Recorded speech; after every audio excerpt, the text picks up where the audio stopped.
कभी हमें किसी से ऐसी बात कहनी होती है कि वो काम शुरू हुआ उससे पहले एक काम हो चुका था, यानी पास्ट में होने वाली कोई प्रोसेस जो पहले कंप्लीट भी हो चुकी थी। जब ये बात करनी हो तो हमें सहारा लेना होता है एक नए टेंस का। हेलो फ्रेंड्स, मैं लोतिका आज आपके साथ डिस्कस करूंगी पास्ट परफेक्ट टेंस की। पास्ट परफेक्ट टेंस हमें ये बताता है कि पास्ट में कोई प्रोसेस हुई थी और वो कंप्लीट भी हो गई थी, तो पास्ट की प्रोसेस को कंप्लीट हो जाने के बारे में बताने वाला टेंस है past perfect tense. Past perfect tense के फिर 3 तरह के सेंटेंसेस बनेंगे जो पॉजिटिव स्ट्रेट इंफॉर्मेशन देने वाले होंगे। वो हैं अफर्मेटिव सेंटेंसेस। जब हम उसके नहीं होने की बात नेगेटिव बात करेंगे, they are called negative type of past perfect tense. और जब पास्ट परफेक्ट टेंस में ही हमें क्वेश्चंस पूछकर सेंटेंसेस बनाने हो तो हम इंटरोगेटिव टाइप का सहारा लेंगे। लेकिन आज हम सबसे पहले बहुत आराम से अफर्मेटिव सेंटेंसेस को ही बनाने का पैटर्न भी देखेंगे और उनके एग्जांपल्स भी देखेंगे, ताकि आपको बहुत क्लियर हो जाए कि ये टेंस कब यूज होता है और किस तरह से इसके करेक्ट सेंटेंसेस बनाने हैं। क्योंकि फ्रेंड्स, मैं आपके लिए 2 तरह के वीडियोस पैरेलल लेकर आती हूँ। एक ग्रामर को स्ट्रॉन्ग करने के, जिसमें टेंसेस जो कि बहुत इंपॉर्टेंट पार्ट है इंग्लिश का, तो मैं टेंसेस की सीरीज चलाती हूँ जिसमें ग्रामर में आपको एक एक करके बहुत क्लियर कर करके एक एक टेंस हम एक बार में सीखते हैं। दूसरी तरफ पैरेलल मैंने आपके लिए स्पोकन इंग्लिश के भी वीडियोस बनाना स्टार्ट किया है और वो एक अलग प्लेलिस्ट में आपको spoken part 1, spoken English part 2 इस तरह से मिलेंगे, ताकि आपको ऐसा नहीं लगे कि जब आप टेंसेस सीख रहे हैं, क्योंकि टेंसेस बहुत सारे हैं, 12 हैं, और 12 में भी अगर हम 3-3 पार्ट करके देखते हैं जब आराम से, अफर्मेटिव, नेगेटिव और इंटरोगेटिव, तो ये थोड़ा सा टाइम कंज्यूमिंग होता है। तो इसी टाइम से आप घबरा कर ये ना सोचें कि कब हम इंग्लिश बोलना शुरू करेंगे। तो इसी के साथ साथ इस चैनल की एक अलग प्लेलिस्ट बनाकर मैंने आपके लिए स्पोकन इंग्लिश के भी वीडियोस डालने स्टार्ट कर दिए हैं, जिसमें डे टू डे लाइफ की छोटे छोटे सेंटेंसेस हैं, जिनकी प्रैक्टिस आप ये बिना ग्रामर को लर्न करे भी शुरू कर सकते हैं। तो आप साथ में स्पोकन इंग्लिश शुरू कर दीजिए, और जब आपका एक लेवल बढ़ेगा तो आपको ये सारे टेंसेस की जरूरत पड़ेगी, क्योंकि आप करेक्ट इंग्लिश भी बोलें और करेक्ट इंग्लिश लिखना भी आपको आ जाए। तो शुरुआत करते हैं आज के टेंस की। सबसे पहले इसका फॉर्मेट देख लेते हैं। Format is subject plus had plus V3. Here had is auxiliary verb and its second form or past form of auxiliary verb is used, so that is had. And then V3 is the past participle form of main verb. तो subject के साथ had लगेगा और उसके बाद हमेशा ही third form of verb that is V3 लगेगा। तो फॉर्मेट है subject plus had plus V3। तो इस फॉर्मेट में हमने ये देखा, सब्जेक्ट के बाद 2 टाइप की वर्ब्स हैं, एक है ऑक्सिलरी वर्ब और दूसरी है मेन वर्ब। ऑक्सिलरी वर्ब यहाँ हमेशा पास्ट फॉर्म में ही यूज होगी। ऑक्सिलरी वर्ब परफेक्ट टेंस में हैव या हैज लगती है, ये हम लास्ट वीडियोस में देख चुके हैं जब हम प्रेजेंट परफेक्ट टेंस पढ़ रहे थे। आज पास्ट परफेक्ट टेंस है, इसलिए ऑक्सिलरी वर्ब हैज या हैव का already past tense had use करना है। और कॉमन या मेन वर्ब में हमको हमेशा पास्ट पार्टिसिपल फॉर्म देखना है वर्ब का, यानी V3 फॉर्म।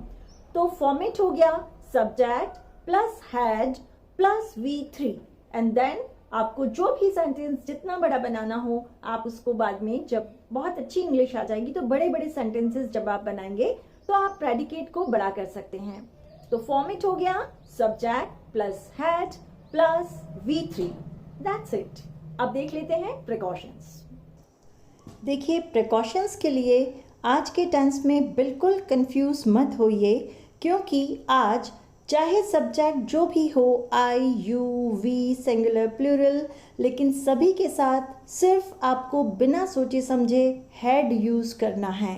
तो हैड किसी भी सब्जेक्ट के साथ हमेशा ही यूज़ होगा और V3 फॉर्म भी एज इट इज़ हमेशा एक जैसा लगेगा। तो सभी सब्जेक्ट के साथ हैड प्लस V3, इससे ज़्यादा आपको कुछ भी सोचना नहीं है।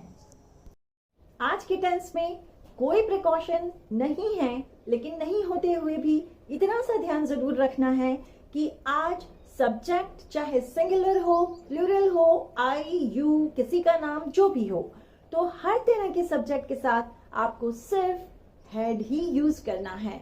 हैज, हैव या क्या लगाएं कुछ नहीं सोचना। तो ये भी एक प्रिकॉशन है कि कुछ नहीं सोचना, आप सब्जेक्ट के बाद हैड जोड़ेंगे और हैड के बाद हमेशा V3 जोड़ेंगे। यानी today you have to not bother for what kind of subject is there, always you have to add had plus V3 along with subject.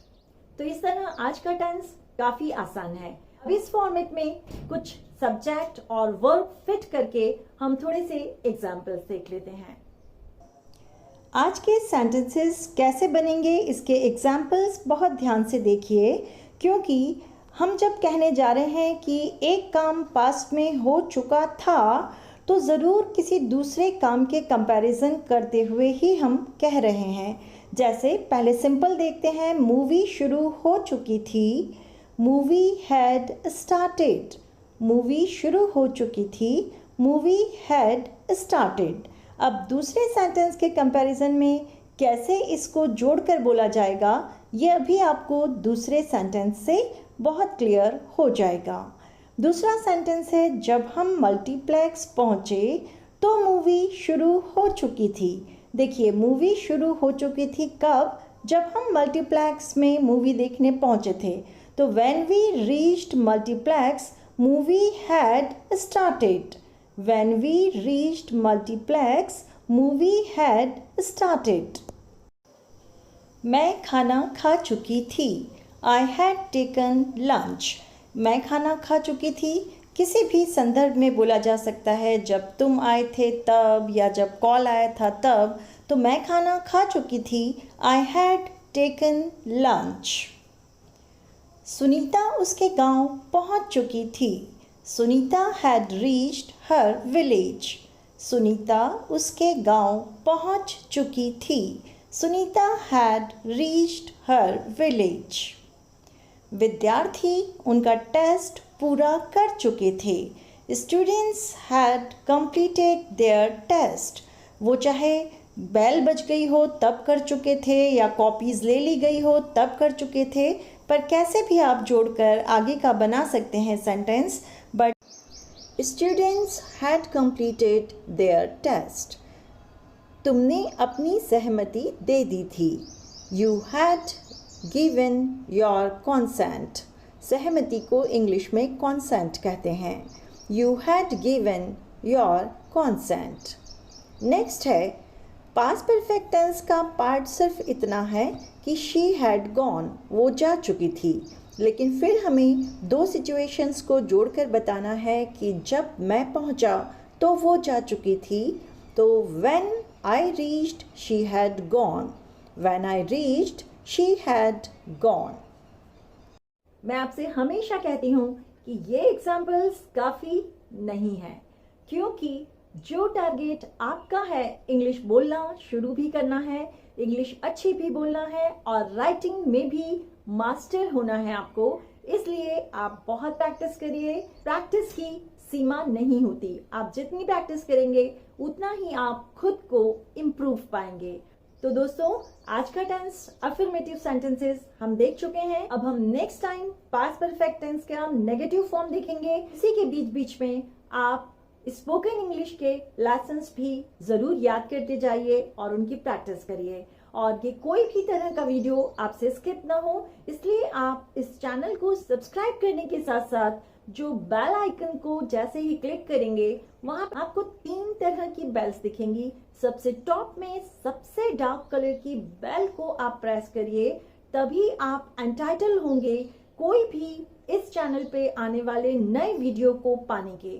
तो आपको नोटिफिकेशन मिलते रहेंगे, आप बस वीडियोस देखते जाइए और अपने आप को इम्प्रूव करते जाइए, इंग्लिश ग्रामर में भी और स्पोकन इंग्लिश में भी। तो दोस्तों, मिलते हैं बहुत जल्द।